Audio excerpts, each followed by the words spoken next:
애플의 설립자인 스티브 잡스는 1972년 리드 대학교에 입학했지만 1학기만 수강한 후 중퇴합니다. 마이크로소프트를 창업한 빌 게이츠도 명문 하버드대를 중도에 그만뒀는데요. 인공지능 알파고와의 대결로 주목받은 프로 바둑기사 이세돌 구단 역시 바둑과 학업을 병행할 자신이 없다며 중학교 1학년 때 중퇴하죠. 이들은 모두 이 학력이 성공의 필수 요소가 아니라는 것을 보여줍니다. 예술 분야에서도 이런 사례는 드물지 않죠. 오늘 후아유의 주인공도 최종 학력이 중졸이지만 세계에서 인정받은 아티스트로 자리 잡았는데요. 지금부터 만나보시죠. 10월의 어느 밤 서울 잠실 주경기장이 뜨겁게 달아올랐습니다.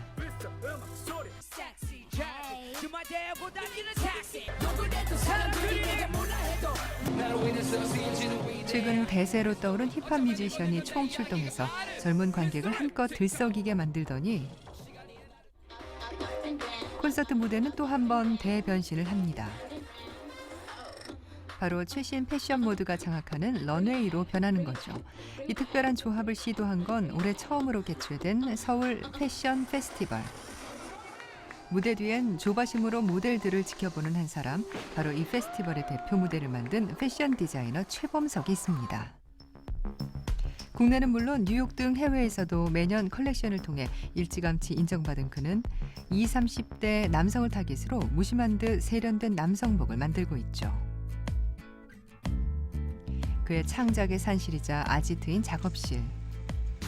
2017년 가을 겨울 시즌 아이템 회의가 한창입니다.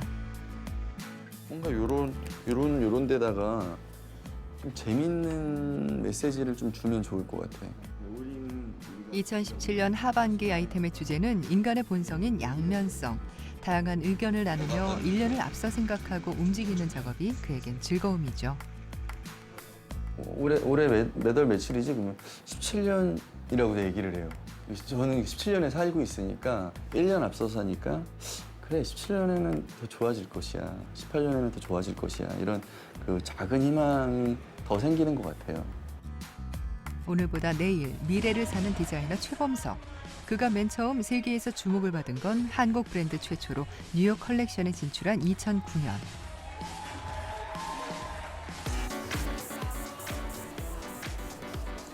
지금은 뉴욕 패션계에 한국 디자이너의 이름 석자를 새겼지만 당시 첫 관문을 뚫기란 결코 쉬운 일이 아니었습니다.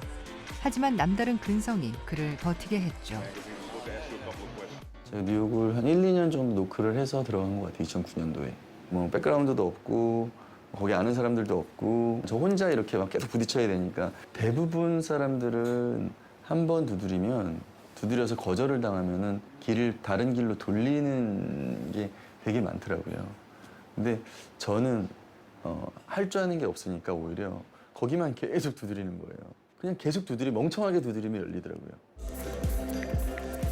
그렇게 우여곡절 끝에 2009년 2월 뉴욕 컬렉션에 데뷔해서 올 7월 참석한 2017 SS 컬렉션까지 매년 2번씩 총 15회 뉴욕에서 패션쇼를 진행한 최범석.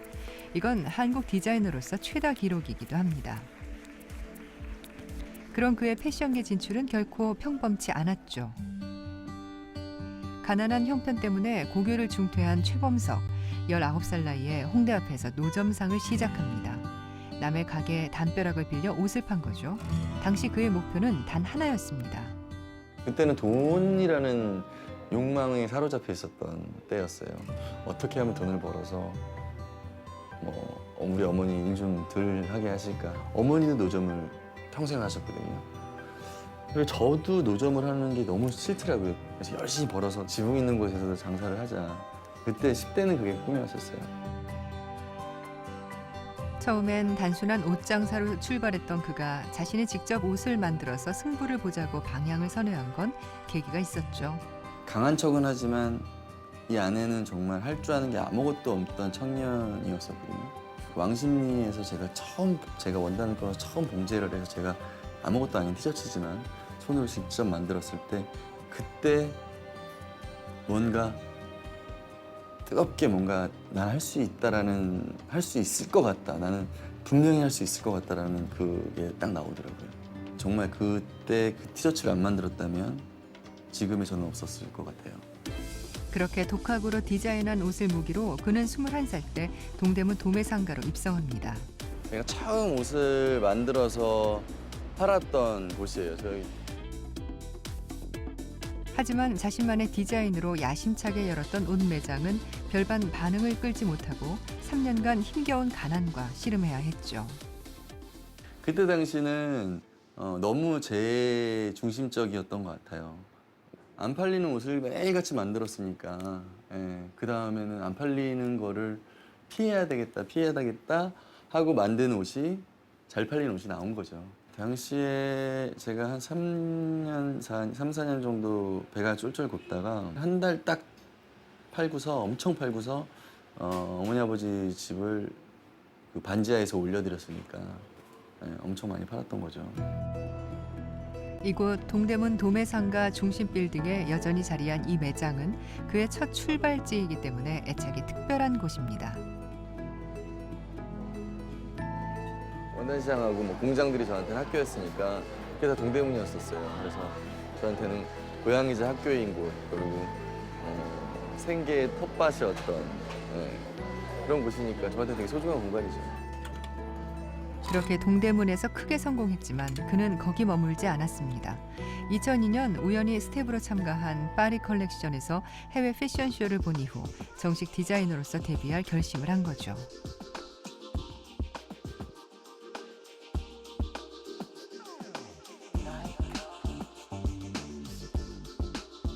파리에서 그 20대 중반의 그 쇼를 보는 순간 그냥 개미 새끼가 된 것 같더라고요. 정말 작아지는 저의 모습이 보였고 나도 저걸 너무 해보고 싶은 거예요.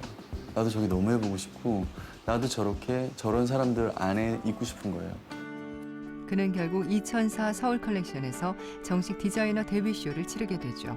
중졸의 학력으로 누구나 불가능하다 말렸지만 그는 타고난 근성으로 불가능을 현실로 실현해냈습니다.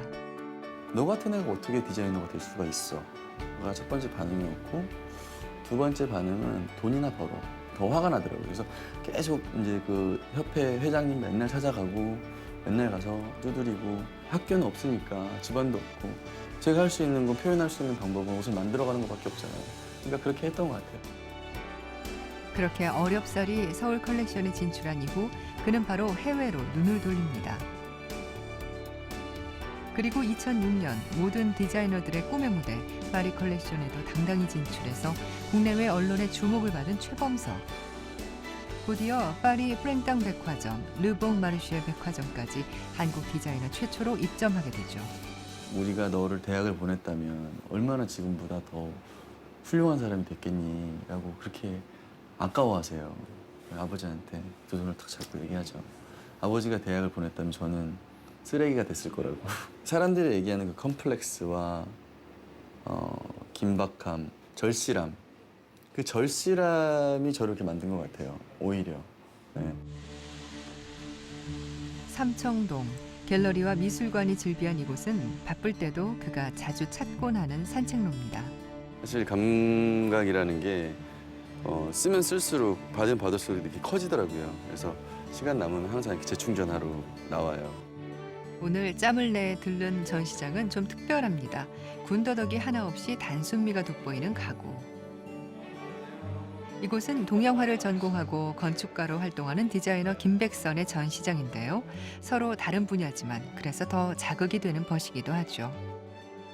또 이제 최범수 작가 디자이너는 크리에이티브하고 좀 다양한 작업 모색하고 있잖아요. 그래서 그런 저런 얘기들 하면서 서로 시너지가 되는 것 같아요, 작업에. 같은 거라지만 되게 빨리 사는 직업을 갖고 있고 형은 되게 약간 천천히 작업을 하면서 완성도 있게 작업을 하니까 그 완성도 있는 작업을 보면서 나도 저렇게 라는 생각을 하게 되죠. 그러니까 그런 것들이 옆에서 작업하는 걸 보면서 그런 자극을 받는 것 같아요. 서울 패션 페스티벌 당일 일찍부터 열린 최종 리허설에서 유난히 그의 표정이 어둡습니다. 야외 런웨이를 해야 하는 오늘 아무래도 흐린 하늘이 걱정입니다. 드디어 화려하게 막 올린 공연. 하지만 우려대로 가을비가 내리기 시작하네요. 피날레인데 약간 걱정스럽죠. 사람들이 비가 오니까. 애들아 옷 한 번만 체크 한 번만 할게. 하지만 쇼는 멈출 수 없는 법. 핏속까지 옷쟁이인 그는 모델의 옷 매무새를 꼼꼼히 챙깁니다. 약간 너는 이게 자꾸 내려가잖아. 워킹하다 자연스럽게 이게 세우기도 하고 막 그래. 그냥 막 이렇게 그냥 그렇게 걷지 말고. 무슨 말인지 알겠지? 큰 쇼 무대를 목전에 둔 이 시간. 하지만 당부는 늘 한결같습니다. 막 너무 정형화된 워킹보다는 자기가 자기 표현하는 걸 되게 좋아해서 네가 하고 싶은 대로 하라고 하는 편이죠. 즐겨라 얘들아. 즐겨. 올해 첫 개최된 서울 패션 페스티벌 피날레를 장식하는 디자이너 최범석의 무대. 드디어 쇼가 시작됐습니다. 지원도 배경도 없이 혼자 질주해온 패션 독립군 최범석. 오늘도 그는 여전히 꿈을 꿉니다. 외국 디자이너는 잘하면 죽어도 살아남는 브랜드를 갖고 있고 한국 디자이너는 죽으면 없어지는 브랜드를 갖고 있다라고 얘기를 하더라고요. 제가 없어지더라도 계속 있을 수 있는 그런 브랜드를 만드는 게 지금은 꿈이죠. 내일과 미래를 향해 앞서 달려가는 패션 디자이너. 일상을 패션으로, 예술로 바꿔가는 디자이너 최범석입니다.